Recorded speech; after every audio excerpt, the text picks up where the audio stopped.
to kasyukor Ngalaki kam sneo katarong ang patay kaskot Kinong sungkiwan ban pinshoy yanga Smay bangan kono Tangya me atray minta Nakwa balong biyang kuminshwa Na maminta jingim jong akalakila Try ngam kwa ban go biyang aki kam sneo Siapang jong mga kwa ban ngam ziliw Jing si sang aday ukuno play Ngam kwa ba jingim jong akan sepay Lash na yang ahakatur jong uhi Uri usumar yang amalakas ni Ngalayo Jingieid papura Na ubliyo baba Ya jingim jong aman ka Trayo lapin kila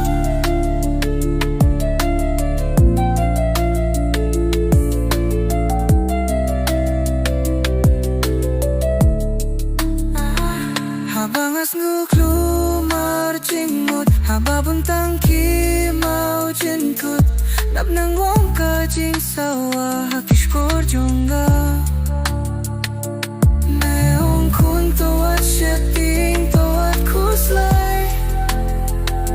Gani ay don bat pihado baway Jing sisang atay ukun nublay Ang kwa ba jingim jong akan sepay Lash na yang ahakatur jong uhi Uri usumar yang amalakas ki Ngalayo Jingieid papura Na ubliyo baba Ya jingim jong aminta Putrayo lapin kila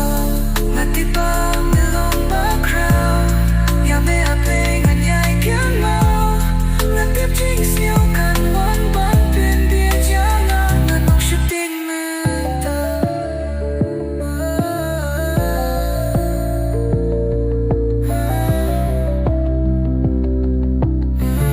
Jing si sang aday ukuno blay Ngam kwa ba jingim jong akan sepay Lash na yang ahakatur jong uhi Uri usumar yang amalakas ni Ngalayo